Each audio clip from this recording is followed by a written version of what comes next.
When I searched for a graphic, I typed in the search term work-life balance. I got all sorts of pictures like this, columns, which is actually really inaccurate. Because if you take one stone out of that column, what happens? It falls. It falls. And that's not really what balance is. Balance isn't just falling, it's also being able to get back in and wobble a little bit and then recover. So that's why I think a better visual for work-life balance is a seesaw, because that's what it's going to feel like.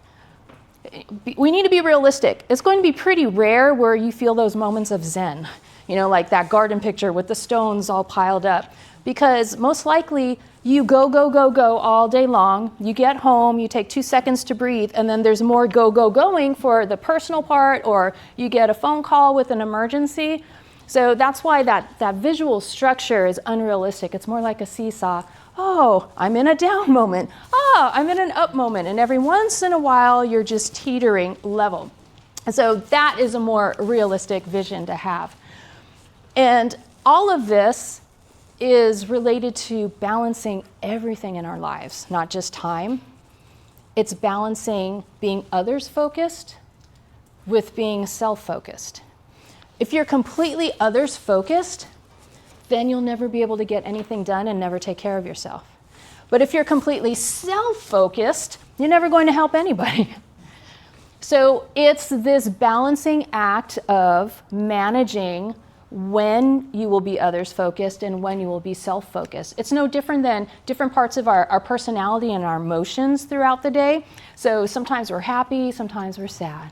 Sometimes we're angry and sometimes we're joyful. So you'll see these opposites populating. That's life. That's being human.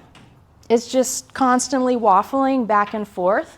But hopefully you'll waffle more toward the feeling of calm and being more in control of your day versus feeling out of control of your day.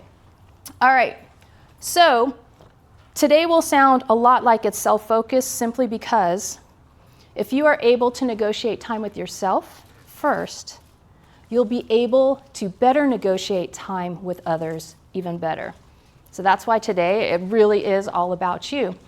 And when it comes to balance and nurturing, I like to use an analogy of plants. Has anybody ever gone shopping for plants before? Yes. Home Depot, Lowe's, any of the nurseries, shades of green. What do you look for in a plant before you buy it? Strong. If what looks strong? The leaves look strong. They're green and not brown. That's right. Those, you don't want something with yellow leaves, something that's already wilting. You want something that's green. But something that we never check for is the root system. Yet it's the root system that is the most critical to the plant. But we tend to shop visually because we want something that already has that bud that's going to bloom. We want something that looks like, even if we don't water it, it might still last. But we don't check the root system, and the root system is absolutely key. So in this little montage here, it shows seedlings that eventually start growing roots and then creating the greenery. Oh, doesn't that greenery look nice? Until you stop nurturing it and you stop feeding it, and then things start to wilt. And that's basically what happens to us when we don't make time for self-care.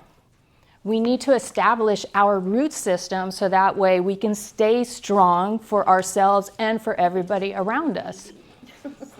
The little baby growing there. Yeah. So today we want to nourish our roots, take care of that dirt that our roots are in so we can shape our own vision, shape our own version of what work-life balance is to us, because each one of you in here will have a different definition. So I have an acronym called DIRT.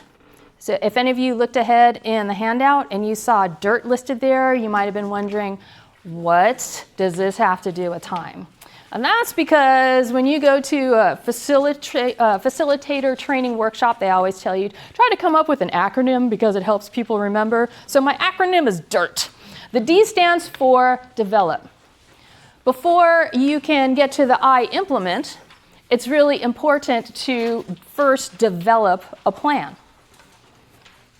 So the majority of this first part of the session will be about developing the plan. Because without a plan, it's really tough to implement anything. Like Stephanie earlier, when you mentioned having policies and procedures, that's development. It's really hard to implement the actions that are supposed to happen if there are no policies and procedures. It's the same thing in our lives. If we don't have some kind of plan developed for what we want to do, how we want to do things, the implementation is going to be that much harder. Once you've been able to implement for a while, then revisit, reflect on what's been happening. Some of us are moving so fast, we don't pause to reflect until something bad happens. Or we feel this emotional roller coaster and we're on the downhill part of it. It's far more productive to revisit and reflect as you go along versus waiting until you're so angry you don't want to talk to any other humans for a while. And then the T is for troubleshoot. I've already mentioned that life isn't perfect. And if you're aware of some troubleshooting tactics that you can use, aware of that ahead of time, you can help shift or reframe a situation that much more quickly before you feel like things get out of hand.